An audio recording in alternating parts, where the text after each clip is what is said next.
불매 하늘에 큰 음성들이 나서 이르되 세상 나라가 우리 주와 그의 그리스도의 나라가 되고 그가 세세토록 왕노릇 하시리로다. 하나님 앞에서 자기 보좌에 앉아있던 24장로가 엎드려 얼굴을 땅에 대고 하나님께 경배하여 감사하옵나니 옛적에도 계셨고 지금도 계신 주 하나님 곧 전능하신 이여 친히 큰 권능을 잡으시고 왕노릇하시도다.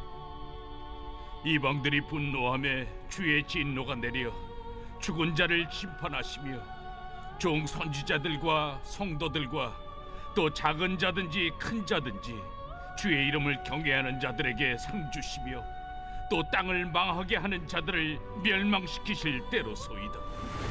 이에 하늘에 있는 하나님의 성전이 열리니 성전 안에 하나님의 언약궤가 보이며 또 번개와 음성들과 우레와 지진과 큰 우박이 있더라. 할렐루야, 주님의 성령이 함께 하시길 기원합니다. 하나님께서 묵상을 통해 함께 하십니다. 믿음으로 말씀을 함께 나누어 보겠습니다. 오늘 본문을 간략하게 이야기해 볼까요? 누가 나옵니까? 하늘의 천사들, 하나님이 나옵니다. 언제 있었던 일이죠? 우리가 어제 나눈 그 두 증인의 사역이 끝난 후에 있었던 일입니다. 이것은 하늘에서 있었던 일이고요. 하나님의 보좌 앞에서 일어난 일입니다. 본문엔 무엇이 등장합니까? 7 나팔이 등장하죠.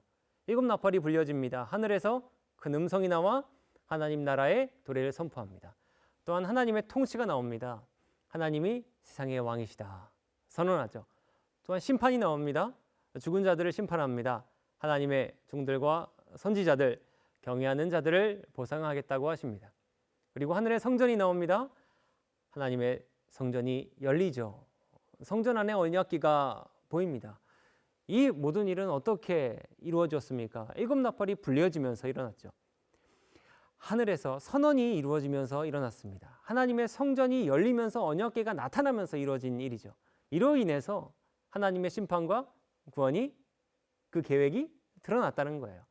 하나님께서는 왜 이 말씀을 우리에게 묵상하게 하십니까? 하나님께서 세상의 죄와 불의를 심판하시기 위해서입니다.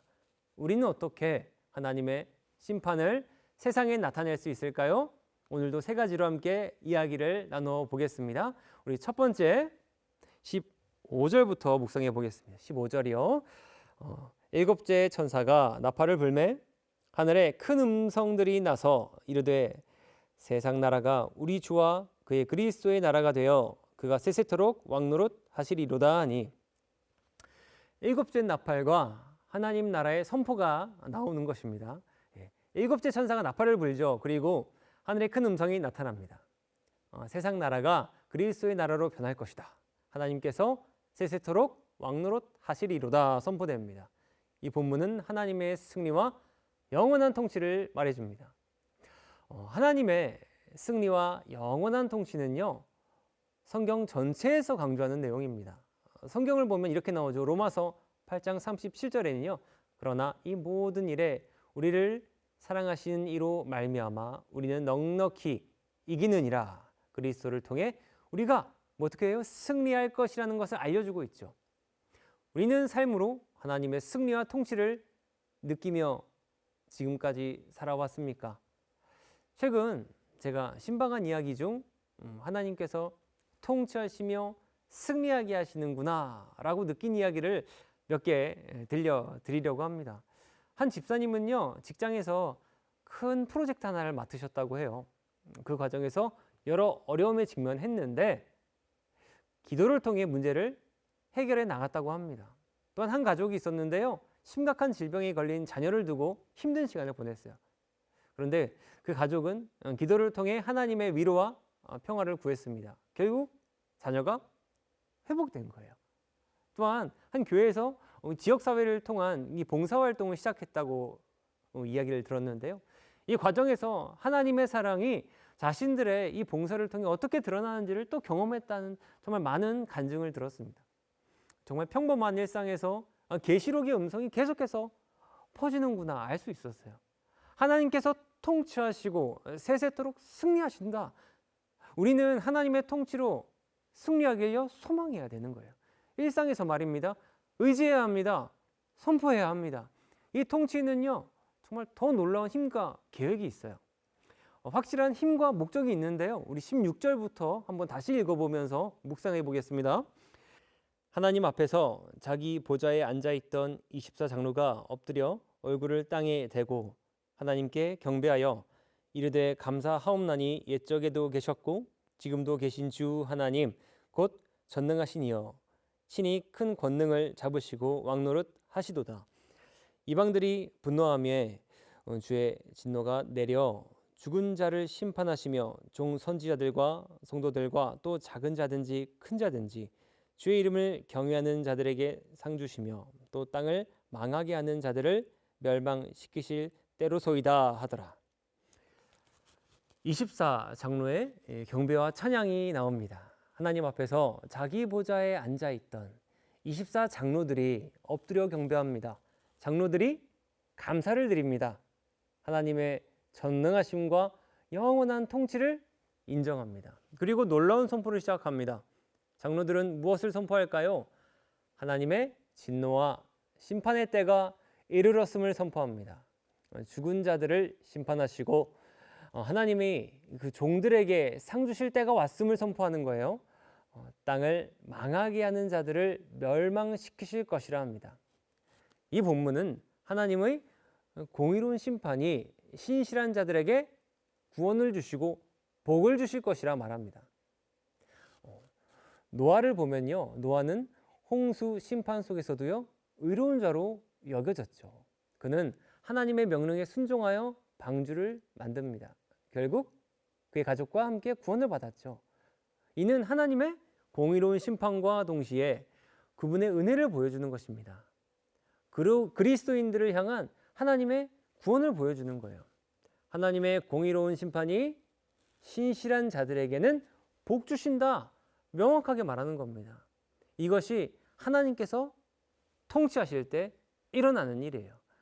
우리는 이와 같은 하나님의 구원을 위해 무엇을 해야 할까? 또 말씀을 보며 끝까지 묵상해 보도록 하겠습니다. 19절이에요. 이에 하늘에 있는 하나님의 성전이 열리니 성전 안에 하나님의 언약궤가 보이며 또 번개와 음성들과 우레와 지진과 큰 우박이 있더라.